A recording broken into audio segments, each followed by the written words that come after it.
ابو سفیان کے دل میں کبھی یہ خیال نہ آیا تھا کہ قریش کا کوئی فرد اس کی حکم عدولی یا کسی ایسے معاملے میں اس کی مخالفت کی جرات کر سکتا ہے، کیونکہ وہ مکہ مکرمہ کا ایسا سردار تھا جس کی باشندگان مکہ عزت اور اطاعت کیا کرتے تھے۔ لیکن اس کی بیٹی ام حبیبہ رملتا نے اپنے باپ کے خداؤں کا انکار کر کے اس کی اپنے بارے میں خوش فہمی کو خاک میں ملا دیا تھا۔ یہ اور ان کا خاوند عبداللہ بن جہش اللہ وحدہ لا شریکہ پر ایمان لے آئے اور نبی اکرم صلی اللہ علیہ وآلہ وسلم کی رسالت کا صدقے دل سے اعتراف کر لیا۔ ابو سفیان نے اپنی بیٹی اور داماد کو اپنے آبائی دین کی طرف لوٹانے کی ہر ممکن کوشش کی، لیکن وہ اس مشن پر کامیاب نہ ہو سکے، کیونکہ جو ایمان رملتا کے دل میں اتر چکا تھا اس کی جڑیں اتنی گہری ہو چکی تھی کہ ابو سفیان کی طرف سے بپا کیا گیا ظلم و ستم کا طوفان اسے اکھاڑ نہ سکا، اور نہ ہی اس کے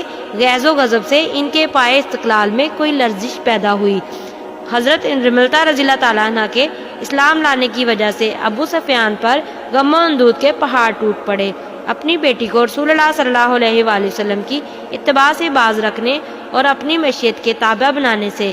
عاجز آ جانے کے بعد ہر دم اسی سوچ و بشار میں پڑا رہا کہ اب میں قریش کے سامنے کس منہ سے جاؤں، وہ میرے متعلق کیا خیال کرتے ہوں گے۔ میرے جیتے جی بیٹی آباء و اجداد کے دین کو مترک کر چکی ہے۔ جب قریش کو معلوم ہوا کہ ابو سفیان اپنی بیٹی رملتا اور داماد پر ناراض ہے تو انہوں نے ان دونوں کا عرصہ حیات تنگ کرنا شروع کر دیا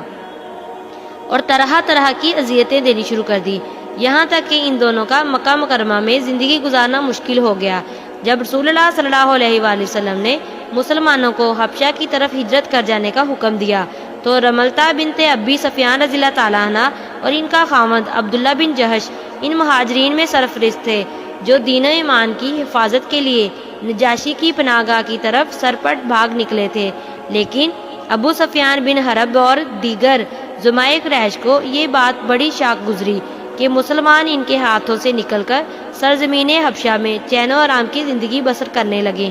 قریش نے نجاشی کے پاس اپنے قاصد بھیجے تاکہ وہ اسے مسلمانوں کے خلاف برآمدہ کرے اور پرزور یہ مطالبہ کریں کہ پہلی فرصت میں انہیں ہمارے حوالے کر دیا جائے، اور ساتھ ہی اسے یہ بھی بتائیں کہ یہ لوگ عیسیٰ علیہ السلام اور ان کی والدہ مریم کے متعلق ایسے عقائد و نظریات رکھتے ہیں کہ کوئی غیرت مند انسان سن نہیں سکتا۔ نجاشی نے ان قاصدوں کی باتیں سننے کے بعد مہاجرین کے جماع کی طرف پیغام بھیجا کہ ان سے دین کی حقیقت اور عیسیٰ علیہ السلام اور ان کی والدہ حضرت مریم علیہ السلام کے متعلق نظریات معلوم کیے، اور ان سے یہ بھی مطالبہ کیا کہ قرآن مجید میں سے چند آیات سنائیں۔ جب مسلمانوں نے اسلام کی حقیقت بیان کی اور قرآنی آیات کی تلاوت سنائی تو نجاشی بے بسی کے عالم میں زارو قطار رونے لگا، اتنا رویا کہ آنسو سے اس کی داڑھی بھیگ گئی، اور ان سے کہنے لگا یہ آیات جو آپ کے نبی حضرت محمد صلی اللہ علیہ وآلہ وسلم پر نازل کی گئی اور پیغام الہی جو حضرت عیسیٰ بن مریم علیہ السلام پر نازل کیا گیا بالکل اسی نور کی طرح یکساں ہے جو ایک منبع سے پھوٹ رہا ہو۔ پھر اس نے اللہ وحدہ لا شریکہ پر ایمان اور حضرت محمد صلی اللہ علیہ وآلہ وسلم کی نبوت کی صداقت کا برملا اعلان کر دیا، اور ساتھ ہی اس نے ہر شخص کی حمایت و حفاظت کا اعلان کر دیا جو پناہ لینے کی خاطر ہجرت کر کے اس کے ملک میں آ جائے۔ لیکن ایوان حکومت کے دیگر زمان بدستور عیسائیت کے پیروکار تھے۔ حبشہ پہنچ جانے کے بعد ام حبیبہ رضی اللہ تعالیٰ عنہ کے دل میں آیا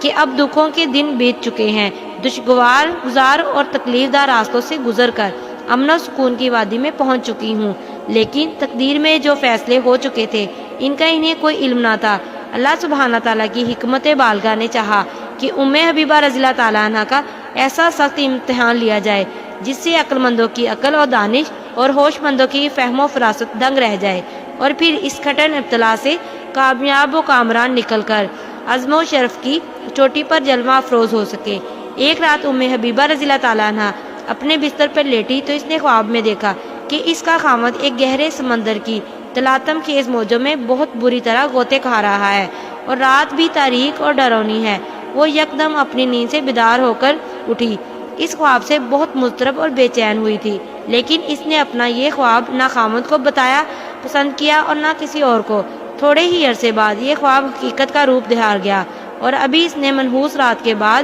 آنے والے دن ختم نہیں ہوا تھا کہ اس کا خاوند عبداللہ بن جہش مرتد ہو کر نصرانی بن گیا۔ پھر اس نے شراب نوشی کے لیے مے خانوں کے چکر لگانے شروع کر دیے، اور نوبت یہاں تک پہنچ گئی کہ طبیعت مے نوشی سے شراب ہی نہ ہوئی۔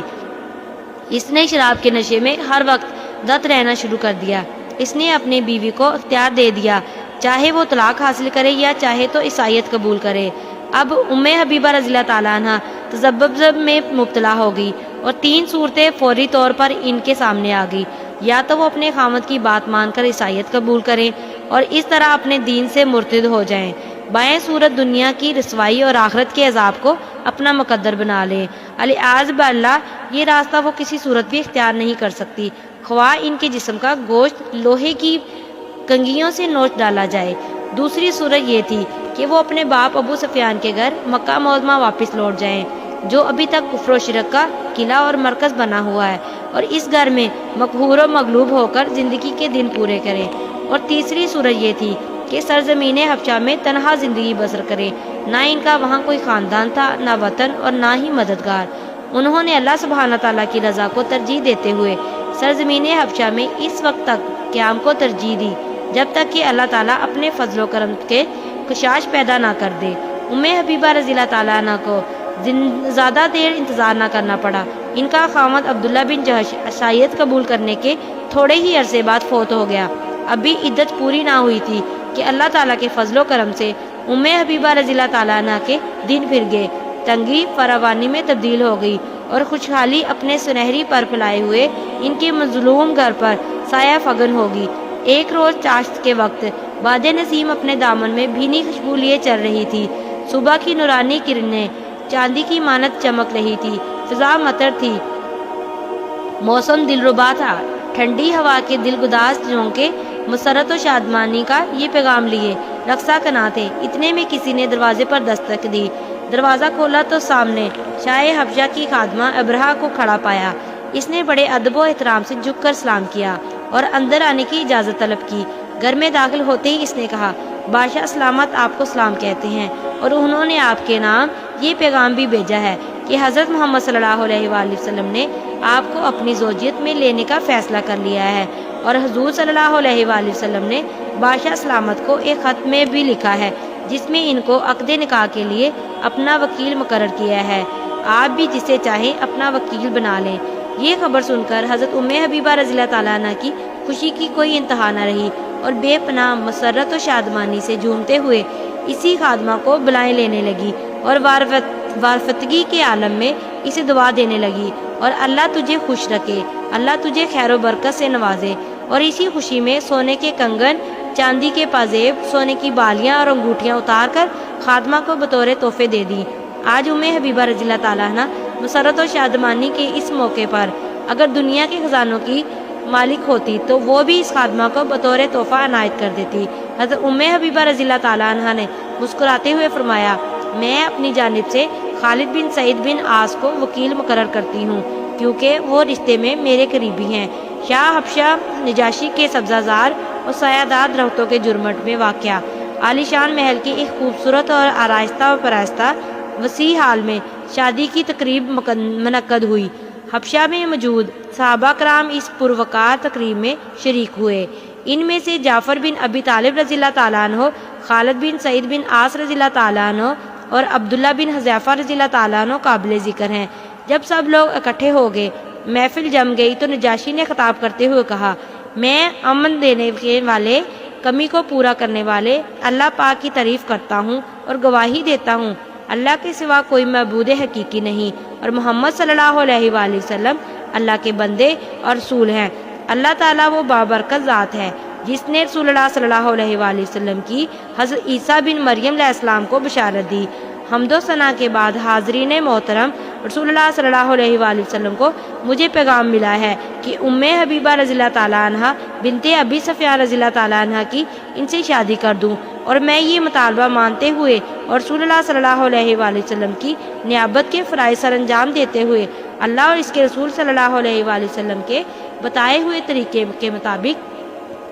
ام حبیبہ رضی اللہ تعالیٰ عنہ بنت ابی سفیان کا مہر 400 دینار مقرر کرتا ہوں۔ پھر یہ دینار حضرت ام حبیبہ رضی اللہ تعالیٰ عنہ کے وکیل خالد بن سعید بن عاص رضی اللہ تعالیٰ عنہ کے سپرد کر دیے۔ پھر حضرت خالد بن سعید رضی اللہ تعالیٰ عنہ کھڑے ہوئے اور فرمایا، میں اللہ کی تعریف کرتا ہوں، اسی سے مدد طلب کرتا ہوں، اسی سے بخشش کا طلبگار ہوں اور اسی کے حضور اپنے گناہوں کی معافی کا خواہ ہوں، اور میں گواہی دیتا ہوں کہ حضرت محمد صلی اللہ علیہ وآلہ وسلم اس کے بندے اور رسول صلی اللہ علیہ وآلہ وسلم ہیں، جنہیں حق و صداقت پر مبنی ضابطہ حیات دے کر بھیجا گیا تاکہ اسے تمام نظام ہائے زندگی پر غالب کر دے، اگرچہ کافر اس کو ناپسند ہی کریں۔ حمد و ثنا کے بعد حاضرین محترم، میں رسول اللہ صلی اللہ علیہ وآلہ وسلم کے مطالبے کو قبول کرتے ہوئے اپنی موکلہ حضرت ام حبیبہ رضی اللہ تعالیٰ عنہ بنت ابی سفیان کا نکاح رسول اللہ صلی اللہ علیہ وآلہ وسلم سے کرتا ہوں۔ اللہ اس کار خیر میں برکت عطا فرمائے۔ ام حبیبہ رضی اللہ تعالیٰ عنہ کو اپنی اس خوش بختی پر مبارکباد ہو۔ پھر مہر میں دیے گئے دینار اٹھائے اور حضرت ام حبیبہ رضی اللہ تعالیٰ عنہ کے سپرد کرنے کے لیے روانہ ہونے لگے۔ باقی صحابہ کرام رضی اللہ تعالیٰ عنہ بھی اپنے گھروں کو واپس جانے کے لیے اٹھ کھڑے ہوئے۔ نجاشی نے ان سے کہا، تشریف رکھیے، انبیاء علیہ السلام کی سنت ہے، جب وہ شادی کرتے ہیں تو وہ کھانا کھلایا کرتے ہیں۔ میں رسول اللہ صلی اللہ علیہ وآلہ وسلم کی جانب سے آپ تمام کو کھانے کی دعوت دیتا ہوں۔ تمام حاضرین نے کھانا کھایا اور پھر اپنے گھروں کو واپس لوٹ گئے۔ ام المومنین حضرت ام حبیبہ رضی اللہ تعالیٰ عنہ فرماتی ہیں، جب مہر کی خطیر رقم میرے پاس پہنچی تو میں نے اس میں سے 50 دینار شاہ حبشہ کی اس خادمہ کو بھیج دیے جس نے مجھے نکاح کی خوشخبری سنائی تھی، اور ساتھ ہی یہ پیغام بھیجا کہ میں اسی دن یہ مال تجھے دینا چاہتی تھی جب تم نے مجھے یہ نکاح کی خوشخبری دی تھی، لیکن اس وقت میرے پاس مال نہیں تھا۔ فرماتی ہیں، تھوڑی ہی دیر بعد ابرہہ میرے پاس آئی، سونے کے یہ دینار اور وہ تمام زیورات مجھے واپس لوٹا دیے جو میں نے اسے بطور تحفہ دیے تھے، اور کہنے لگی، شاہ حبشہ نے مجھے منع کر دیا ہے اور فرمایا ہے کہ میں ان میں سے کوئی چیز بھی